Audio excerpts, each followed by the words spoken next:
Hello everyone and good morning. My name is Vivek Sharma and today we're going to discuss about the most important issues of the day. The first article that we have to discuss here is Trump impose tariff. Then second article we're going to talk about US Panama Canal dispute. We will be talking about this. And फिर हम India की very short range एक air defence system के बारे में बात करेंगे. आइए एक एक करके इन सभी आर्टिकल्स को हम देख लेते हैं. सबसे पहले आर्टिकल में आपको समझना होगा, रिसेंटली यूएस ने चाइना, मैक्सिको और कनाडा के ऊपर टैरिफ्स को इंक्रीज किया है. अब यहां पे जो टैरिफ कनाडा और मैक्सिको पे इंपोज किया गया दैट इज रफली अराउंड 25% एंड चाइना के ऊपर प्रीवियस जो टैरिफ लगे हुए थे उसके एडिशनली 10% का यहां पे टैरिफ इंपोज किया गया. अब इसकी वजह से चाइना और यूरोपियन यूनियन ये कह रहे हैं कि भाई हम WTO में एक लॉ सूट फाइल करेंगे एंड मोर ओवर एक रिटेलिएशन यहां पर देखने को मिलेगा टैरिफ का बाय चाइनीज एज वेल. अब यूएस ने इसको जस्टिफाई कैसे किया? कहते देखो हमारे यहां पर दो मेजर प्रॉब्लम्स हैं, एक तो नेशनल सिक्योरिटी की और ट्रेड डेफिसिट की, तो जिसकी वजह से हमने ये टैरिफ इंपोज किए हैं. मींस यहां पे जो इलीगल माइग्रेंट्स आ रहे हैं उनकी जो प्रॉब्लम है एंड प्लस जो यूएस के ट्रेड डेफिसिट चल रहे हैं इन कंट्रीज के साथ उनको रिड्यूस करने के लिए यहां पर ये टैरिफ्स को इंपोज किया गया है. अब क्योंकि मैक्सिको और कनाडा पूरे अच्छे से स्टेप्स नहीं ले रहे हैं इलीगल माइग्रेशन को रोकने के लिए, तो इस वजह से यूएस यहां पर उनके ऊपर भी टैरिफ लगा रहा है. अब चाइना कहता है कि भाई हम WTO में कंप्लेंट फाइल करेंगे और काउंटर मेजर लेंगे एंड जो यहां पर यूएस हमारे ऊपर ब्लेम्स लगा रहा है हम उसको पूरी तरह से नकारते हैं. अब बात यहां पे आती है मैक्सिको और कनाडा का क्या रिटेलिएशन है. तो इन्होंने कहा कि भाई ये नॉर्थ अमेरिका की ट्रेड के ऊपर बहुत ज्यादा इंपैक्ट डाल सकता है, ये एक तरह का ट्रेड रिस्ट्रिक्शन है एंड कहीं ना कहीं यूरोपियन यूनियन ने भी इस चीज को अनफेयर एंड डिसरप्टिव बताया है एंड कहा है कि अगर यूएस ने यूरोपियन प्रोडक्ट्स के ऊपर टैक्सेस को इंपोज किया तो उस केस में वो भी रिटेलिएट करेंगे. अब इससे क्या इंपैक्ट आपको देखने को मिल सकता है?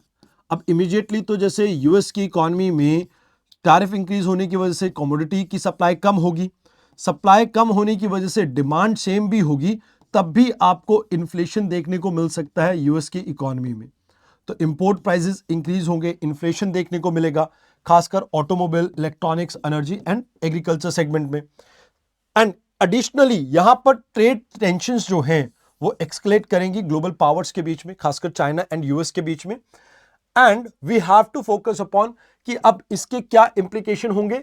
WTO में डिस्प्यूट चलेगा, हो सकता है बहुत लंबी बैटल चले, बट WTO में भी यूएस कहीं ना कहीं जो जजेस की अपॉइंटमेंट है उसको हॉल्ट करके बैठा हुआ है, तो दैट्स व्हाई वहां से भी कुछ बेटर रिजल्ट नहीं मिलने की उम्मीद है. यूएस के अलाइज के साथ, खासकर जैसे यूके हो गया या यूरोपियन यूनियन हो गया, मैक्सिको हो गया, कनाडा हो गया, इनके साथ रिलेशंस में थोड़ी प्रॉब्लम आ सकती है. एंड ऑल्दो इससे यूएस को इलेक्शन में यानी डोनाल्ड ट्रंप को इलेक्शन में तो बेनिफिट हुआ होगा, बट कहीं ना कहीं ओवरऑल बिजनेसेस को इससे नुकसान हो सकता है. तो यहां पर एक्चुअल में नेगोशिएशंस होनी चाहिए दोनों. जो जब भी आप कोई ट्रेड एग्रीमेंट करते हैं तो वेरियस जो स्टेक होल्डर्स होते हैं तो उसके साथ आपकी पूरी नेगोशिएशन डिस्कशंस चलती हैं. तो आप जो भी आपके इश्यूज हैं उन्हें नेगोशिएट कीजिए, उन्हें रिजॉल्व करने की कोशिश कीजिए एंड कहीं ना कहीं डोमेस्टिक इंडस्ट्री के प्रोटेक्शन और ग्लोबल इकोनॉमिक स्टेबिलिटी, इन दोनों को आपको फोकस करके चलना होगा. तो this was the first article that you have to keep in mind. Now second article is again related to Donald Trump only. अभी रिसेंटली क्या हुआ, डोनाल्ड ट्रंप ने एक रिमार्क दिया कि भाई पनामा स्ट्रेट को हम वापस से अपने कंट्रोल में लाना चाहते हैं. अब इसके बाद पनामा में लोगों ने यूएस के अगेंस्ट प्रोटेस्ट करना स्टार्ट कर दिया. तो थोड़ा कनाल की हिस्ट्री जान लेते हैं. तो एक्चुअल में इसको बनाने का जो पहला अटेम्प्ट है वो फ्रेंच की तरफ से आया था, फ्रांस की तरफ से आया था. अब ये आपका पनामा है, ये कहीं ना कहीं जो इस्तुमस है जो आपके नॉर्थ अमेरिका को साउथ अमेरिका से कनेक्ट करता है उसमें से काटा गया. तो फ्रांस ने सबसे पहले यहां पर 1881 और 1894 के बीच में इसको कंस्ट्रक्ट करने का काम स्टार्ट किया था और यहां पर उन्हीं साइंटिस्ट ने काम स्टार्ट किया था जिन्होंने स्विस कनाल बनाया था. बट डिजीज के कारण और इंजीनियरिंग चैलेंजेस के कारण इस पूरे प्रोजेक्ट को रोक दिया गया। फिर एंट्री होती है यूएस की। अब यूएस 1904 में यहां पर आता है और 1914 तक कॉन्स्टेंटली इसके ऊपर वर्क करता है। 1903 में एक यहां पर ट्रीटी होती है, HBV treaty, that is Hay Bunau Varilla treaty. इस ट्रीटी के अंडर यूएस को सॉवरन राइट्स मिलते हैं इस पूरे कनाल के ऊपर। अब 1914 आते आते आप ये मान के चलो कि यूएस के लिए जब ये काम कंप्लीट हुआ, ये इंपॉर्टेंट मरीन टाइम रूट बन गया अपने ईस्ट और वेस्ट कोस्ट के बीच में आपस में ट्रेड करने के लिए, एंड इवन अपने जो वॉशिंगटन डीसी साइड है, अटलांटिक ओशन साइड जो इनके कोस्ट पड़ते हैं, वहां से पैसिफिक कंट्रीज के साथ ट्रेड करने के लिए। अब यहां पे यूएस ने इसको गवर्न किया 1914 से लेके 77 तक। बाद में यहां पर प्रोटेस्ट स्टार्ट होते हैं और जो यूएस के प्रेसिडेंट है जिम कार्टर, इन्होंने बाद में ये पूरा एरिया 1999 में यूएस ने ऑफिशियली पनामा को ट्रांसफर कर दिया।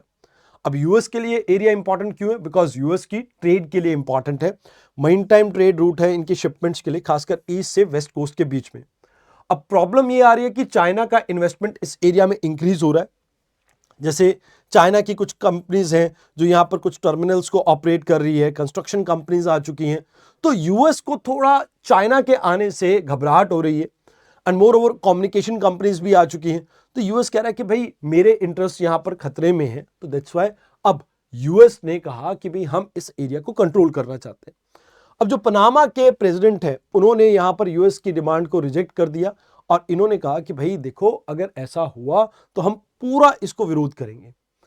अब डिप्लोमेटिक एंड ट्रेड रिलेशंस की बात करें तो आज की डेट में यूएस और पनामा के बीच में इससे बायलैटरल ट्रेड्स के ऊपर तो असर पड़ेगा ही पड़ेगा, बट एक चीज ये भी है कि अगर इस कंट्री के ऊपर, पनामा के ऊपर यूएस बहुत ज्यादा प्रेशर डालेगा तो हो सकता है बाकी लैटिन अमेरिकन कंट्रीज कहीं ना कहीं चाइना की गोद में जाके बैठ जाए, और यही शायद चाइना चाहता हो। चाइना इसका एक ऑल्टरनेटिव भी बिल्ड करने की सोच रहा है, निकारागुआ कनाल को बिल्ड करने की सोच रहा है, ताकि इन फ्यूचर अगर पनामा कनाल से उसको एक्सेस नहीं मिलता है तो निकारागुआ कनाल के ऊपर वो फोकस करेगा। देन यहां पे आपको ये भी याद रखना है कि इसका एक्चुअल में आंसर क्या है, कि क्या इसका सोल्यूशन हो सकता है। तो आपस में बायलैटरल डिस्कशंस के थ्रू ही ये प्रॉब्लम सॉल्व हो सकती है। डिप्लोमेटिक एंगेजमेंट आपको चाहिए। यहां पर यूएस को चाइना को काउंटर करने के लिए अपनी इन्वेस्टमेंट कहीं ना कहीं इस एरिया में इंक्रीज करने चाहिए, ताकि पनामा के इकोनॉमिक टाइज इनके साथ इंप्रूव हो, एंड इसके साथ साथ regional security and trade cooperation के ऊपर भी फोकस होना चाहिए। तो आइए अब बात करते हैं आज के आखिरी आर्टिकल की। आज हम बात करेंगे, डीआरडीओ ने अभी रिसेंटली अपनी very short range air defence system की टेस्टिंग सक्सेसफुली कंडक्ट की। तो 250 मीटर से 6 किलोमीटर तक के डिस्टेंस पे कोई भी अगर एरियल थ्रेट है तो उसको काउंटर करने के लिए इसको यूज किया जा सकता है, एंड इसकी हाइट लगभग आपकी 3500 मीटर के आसपास हो सकती है, जहां पर इसकी मैक्सिमम स्पीड 1.5 मैक रहेगी। 1 मैक का मतलब होता है जब आपके किसी ऑब्जेक्ट की स्पीड साउंड की स्पीड के बराबर हो, तो यानी ये साउंड की स्पीड से 1.5 टाइम ज्यादा तेज है। ये 4th जनरेशन आपका man portable air defence system है।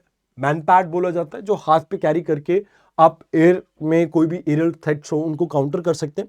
इसको डीआरडीओ की आरसीआई ने बिल्ड किया है, एंड ये किसी भी तरह के हेलीकॉप्टर्स, लो फ्लाइंग एयरक्राफ्ट, ड्रोन्स, इन सबको न्यूट्रलाइज कर सकता है। तो इसमें एडवांस ट्रैकिंग सिस्टम भी लगा हुआ है। तो आज की डिस्कशन में आपको इतना ही जानना था। आई होप आपको डिस्कशन अच्छी लगी हो। तो धन्यवाद।